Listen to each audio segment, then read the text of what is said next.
Assalamualaikum warahmatullahi wabarakatuh. Alhamdulillah allazi anzala suratul al-fajr. Asyhadu an la ilaha illallah wahdahu la syarikalah wa asyhadu anna Muhammadan abduhu wa rasuluhu la nabiyal ba'dah. Allahumma salli ala nabiyil hasimi Muhammadin wa ala alihi wa sallim tasliman. Amma ba'du. Alhamdulillah, kita panjatkan puji kehadirat Allah subhanahu ta'ala zala zalaluh. Haturkan salawat dan salam kepada baginda Nabi Muhammad sallallahu alaihi wasallam. Hamba-hamba Allah, umat baginda Nabi Muhammad sallallahu alaihi wasallam di mana saja berada, insyaallah ada dalam anugerah dan rahmat Allah. Jumpa kembali dengan saya dalam acara Cahaya Ilmu, semoga bermanfaat. Episode kali ini insyaallah saya akan membahas tentang bagaimana keistimewaan kemuliaan surat Al-Fajr. Tapi sebelum saya bahas, marilah kita dengarkan daripada pembacaan surat Al-Fajr yang insyaallah akan disampaikan oleh Ananda Syifa Ananda Lutfiani. Marilah kita dengarkan dengan ikhlas, dengan ihsan. Insyaallah kita mendapatkan rahmat dari Allah Jalla Jalaluhu.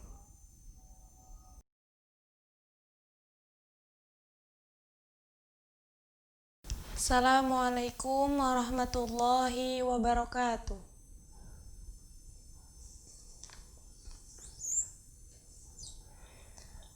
A'udzu billahi minasy syaithanir rajim.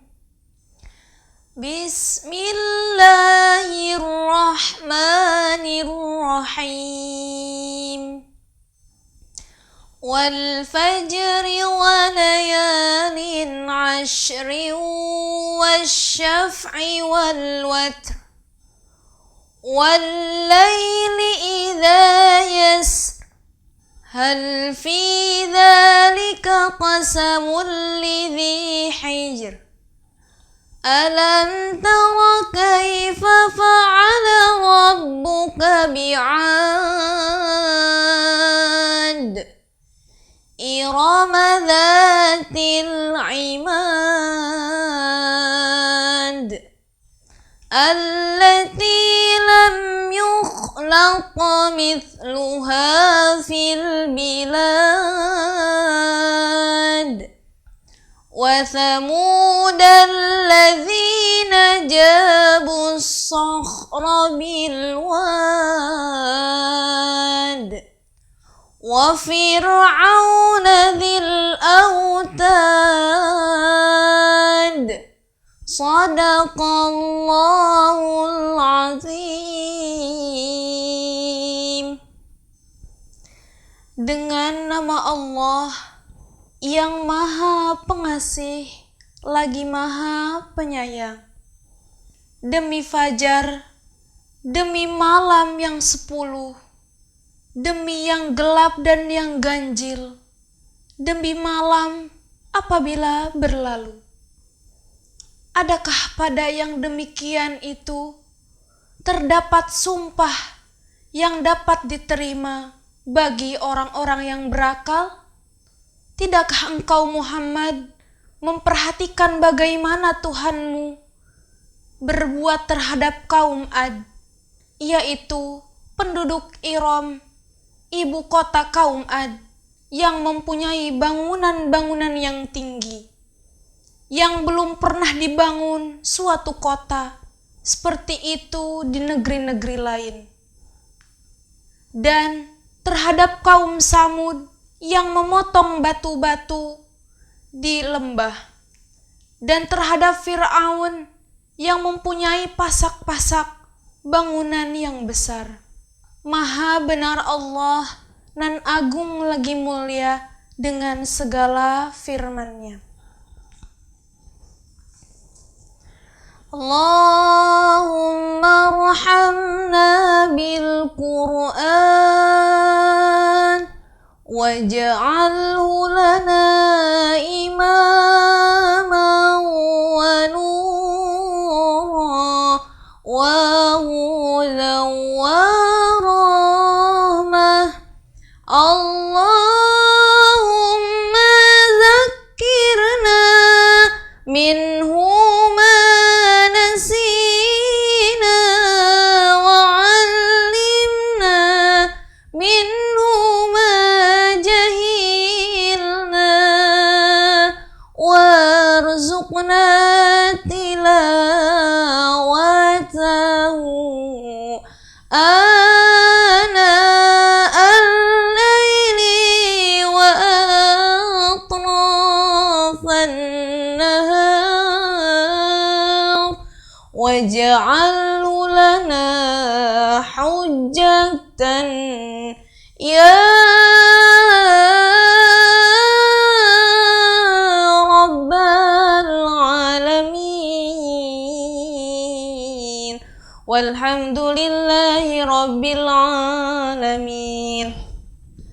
Wassalamualaikum warahmatullahi wabarakatuh. Hamba-hamba Allah yang beriman,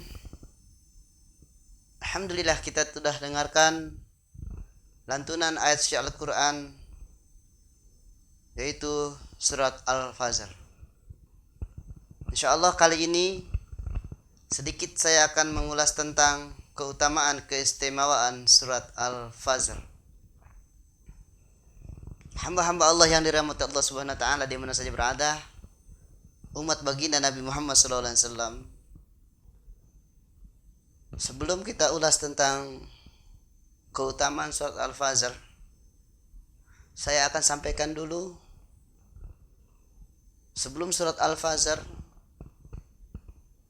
ada satu surat yang sangat istimewa juga, adalah surat Al-Muzammil.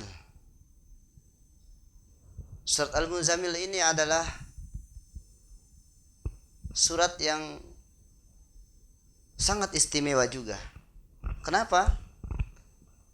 Karena ketika kita melihat daripada kandungan surat Al-Muzammil ini, ada hubungannya dengan surat Al-Fajr. Ketika surat Al-Fajr kita baca dan surat Al-Muzammil kita baca, bahwa dua surat ini akan menjadi penerang dalam kehidupan dunia dan akhirat. Tapi karena kali ini saya akan bahas tentang surat Al-Fajr, walaupun sedikit waktu, semoga bermanfaat insyaallah. Di lain waktu saya akan bahas surat Al-Muzammil. Hamba-hamba Allah yang rahmati Allah Subhanahu wa taala, surat Al-Fajr adalah 3 kategori yang Allah sampaikan dalam surat ini. Sebagaimana ayat pertama, A'udzu billahi minasyaitonir rajim, bismillahirrahmanirrahim. Wal fajr. Waw tersebut di dalam surat Al-Fajr adalah yang pertama yang dinamakan waw harap qasam. Allah bersumpah. Wal fajr, sumpahnya Allah di dalam surat Al-Fajr ini sangat menegaskan ketika selesai Allah bersumpah. Kategori yang pertama Allah bersumpah. Di dalam ilmu nahwu, huruf yang dikatakan huruf sumpah atau huruf qasam adalah termasuk huruf waw. Bismillahirrahmanirrahim. Wa huruful qasami wahya al-waw, al-ba'u wa ta'u. Qasam artinya adalah sumpah.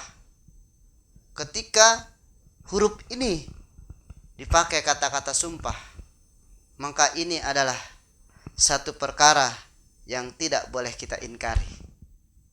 Karena sumpah itu dengan kata-kata, dengan huruf qasam langsung berhubungan dengan Allah Jalla Jalaluhu. Seperti yang kita lihat dalam surat Al-Fajr, wal fajr. Allah bersumpah. Kenapa Allah bersumpah? Ingin menegaskan bahwasannya ini adalah kebenaran dari Allah Subhanahu wa taala.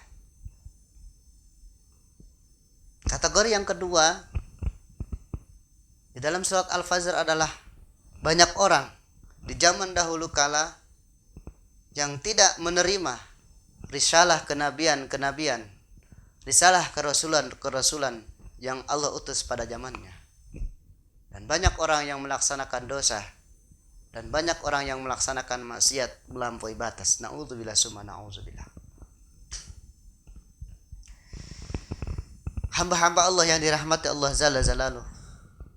Kalau kita mengkupas tentang surat Al-Fajr, mungkin satu ayat pun tidak akan cukup kita bahas dengan waktu 1 jam.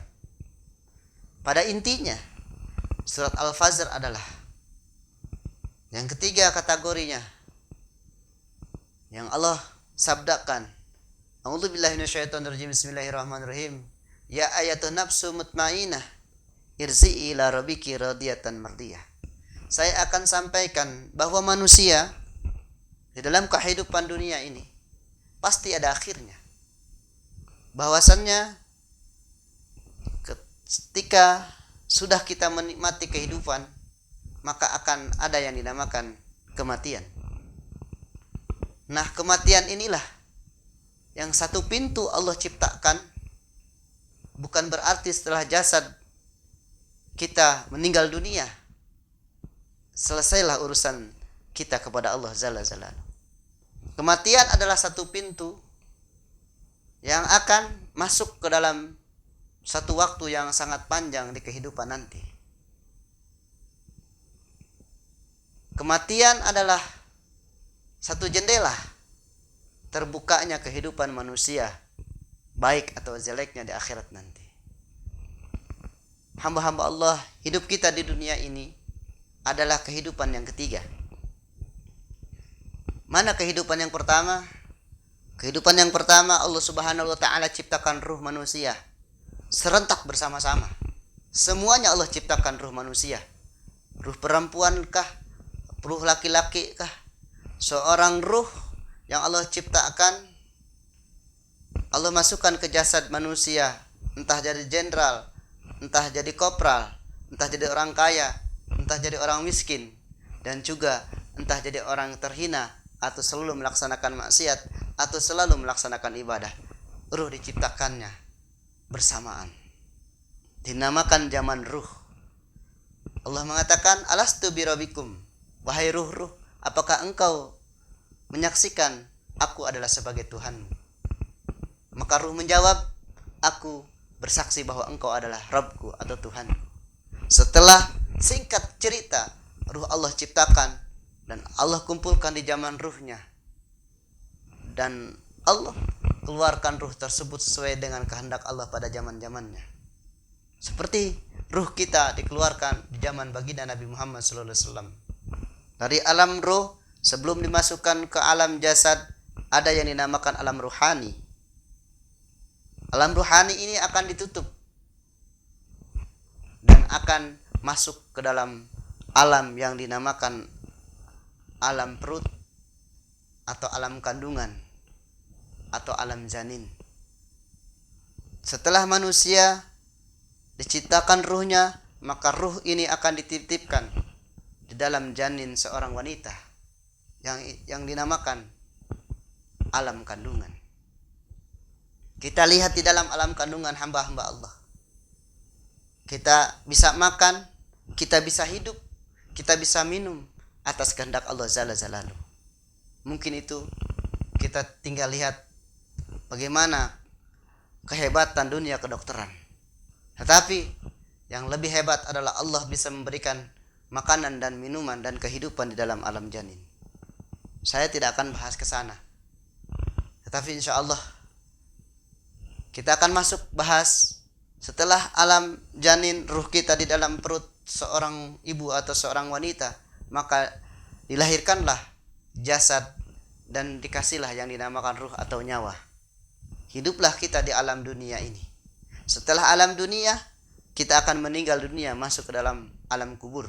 Setelah alam kubur, ada yang dinamakan alam syirat. Setelah alam syirat, ada yang dinamakan alam mizan. Setelah alam mizan, ada yang dinamakan alam mahsyar, dan seterusnya. Subhanallah. Berarti kehidupan kita di dunia ini tidak hanya dunia saja. Setelah kematian, banyak waktu yang abadi yang akan kita jalankan. Artinya di dalam surat Al-Fajr Allah Jalla Jalaluhu, ya ayyatuhan nafsu mutmainnah irzi'i ila rabbiki radiyatan mardiyah. Allah memanggil kepada ya ayyatuhan nafsu mutmainnah, wahai jiwa-jiwa yang mutmainnah, wahai jiwa-jiwa yang tentram, wahai jiwa-jiwa yang memiliki ketenangan. Irzi'i ila rabbiki radiyatan mardiyah. Kembalilah engkau ke dalam keriduan yang aku berikan keriduan kepadamu. Irzi'i ila rabbiki, kembalilah engkau kepada Tuhanmu. Radiyatan mardiyah. Subhanallah. Fadhuli fi ibadi wadkhulil jannati. Dengan ibadahmu masuklah engkau kepada surgaku. Subhanallah. Inilah akhir perjalanan kehidupan kita di dunia. Kita ingin masuk ke dalam surganya Allah Subhanahu wa taala. Penegasan Allah. Ya ayatan nasu mutmainnah, wahai jiwa-jiwa yang tenang. Dalam surat Yasin pun salamun qaulam mir rabbir rahim. Dalam Al-Baqarah pun dikatakan alladzina idza asabatum musibah qalu inna lillahi wa inna ilaihi raji'un. Ketika datang kematian, maka qalu ucapan oleh inna lillahi wa inna ilaihi raji'un, kembali kepada Allah Subhanahu wa taala. Jamaah yang dirahmati Allah Subhanahu wa taala, kaum muslimin dan muslimat, hamba-hamba Allah di mana saja berada. Hamba Allah yang tenang, yang Allah panggil adalah hamba yang selalu melaksanakan ibadah dan ibadahnya karena Allah. Yang diterima ibadahnya kepada Allah, maka Allah akan tempatkan tempat yang mulia di sisinya. Subhanallah. Tetapi ketika kita selalu kehidupan ini berjalan di dalam kebencian Allah atau di dalam maksiat, kemunkaran, kemunafikan, kebohongan, naudzubillah summa naudzubillah. Subhanallah. Jadi akhir hidup manusia, kebaikankah atau kejelekankah yang dia akan dapatkan, tapi sesuai dengan amaliah kehidupan kita.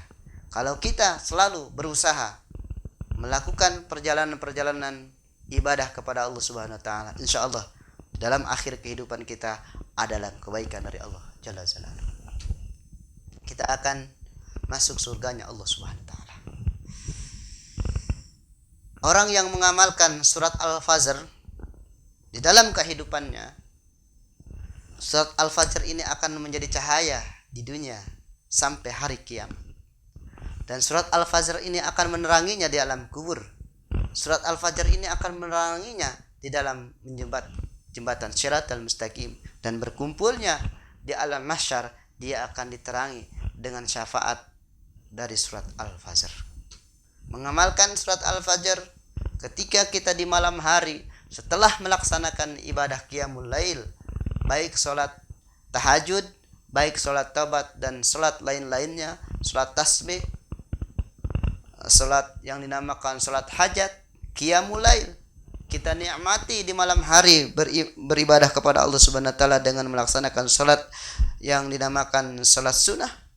Terus kita membaca surat Al-Fajr sambil menunggu azan subuh. Insyaallah itu akan menjadi penerang kita di dunia dan akhirat, dan akan menjadi satu keberkahan bagi kita kehidupan dunia dan akhirat. Kesulitan Allah akan ganti kebaikan, kelancaran dalam setiap urusan dan usaha kita, insyaallah. mengamalkannya dengan ikhlas karena Allah. Satu kali kita baca 30 ayat surat Al-Fajr, terus dan terus diulang dan diulang, insya Allah semuanya tidak akan tercatat kejelekan, akan tercatat kebaikan, dan akan mendapatkan daripada keberkahan dan kemuliaan. Walaupun orang tidak tahu kita membaca surat Al-Fajr tersebut, ketika kita akan bertemu dengan orang lain, Allah akan berikan haibah ke orang tersebut, atau yang dinamakan wibawa, sehingga orang tersebut yang menjadikan orang lain merasa menghormatinya, merasa mengaguminya, karena akan terpancar cahaya keberkahan dari hawa atau dari energi di dalam kehidupannya. Hamba-hamba Allah yang dirahmati Allah Subhanahu wa taala, marilah kita cintai Al-Qur'an, marilah kita sayangi Al-Qur'an, marilah kita kembali kepada kitabullah. Rujukan kita tiada lain dan tiada bukan di dalam kehidupan kita kecuali Al-Qur'an. Kita buka ayat demi ayat, kita buka surat demi surat, kita buka zud demi zud, insyaallah kita hafalkan, kita fahami, kita lihat kandungan-kandungan hikmahnya, dan kita aplikasikan dalam kehidupan kita, insyaallah. Seseorang yang selalu meneladani Al-Quran, kehidupannya akan bahagia dunia dan akhirat. Mohon maaf apabila ada kekurangan yang saya sampaikan, mungkin itu pasti kebodohan dan kealfaan saya. Kalau ada kebenaran, itu dari Allah Jalla Jalaluhu. Semoga konten Cahaya Ilmu 7 surat ini bermanfaat untuk umat baginda Nabi Muhammad SAW. Kekurangan ilmu itu milik saya, kelebihan ilmu itu milik Allah Subhanahu wa taala. Yang saya sampaikan ini sekelumit yang dinamakan milik Allah. Pasti hamba-hamba Allah di mana saja berada lebih besar, lebih banyak, lebih hebat ilmunya dari saya. Insyaallah, marilah kita saling mengoreksi diri. Kesalahan ini bukan milik siapa-siapa, milik kita pribadi. Kembalikan kepada Allah Subhanahu wa taala. Semoga Allah membenarkan kesalahan kita dunia dan akhirat, dan khususnya mengampuni dosa-dosa kita. Amin ya Allah ya rabbal alamin. Rabbin fanfa'na bi barakatihim wahdina husna bi khurmatihim. Allahumma ighfir li ummata sayyidina Muhammad. Allahumma sallim ummata sayyidina Muhammad. Allahumma aslih ummata sayyidina Muhammad. Allahumma akrim ummata sayyidina Muhammad. Allahumma ighfir li ummata sayyidina Muhammad. Ya Allah, ampunkanlah dosa-dosa umat baginda Nabi Muhammad sallallahu alaihi wasallam. Ya Allah, jadikanlah umat baginda Nabi Muhammad mendapatkan rahmat-Mu. Ya Allah, jadikanlah umat baginda Nabi Muhammad mendapatkan kemuliaan dari baginda Nabi Muhammad sallallahu alaihi wasallam. Amankan ya Allah ya Rabb kampung kami, desa kami, kecamatan kami, kabupaten kami, dan negara kami Indonesia dari malapetaka dan bencana, dan jauhkan dari khususnya yang melanda penyakit COVID-19. Ya Allah ya Rabbana, ya mukhilal muskilat, ya syafil amrod, Allah sembuhkan dan Allah jauhkan dari penyakit tersebut. Terima kasih. Wabillahi taufiq wal hidayah. Summa wa inayah. Wassalamualaikum warahmatullahi wabarakatuh.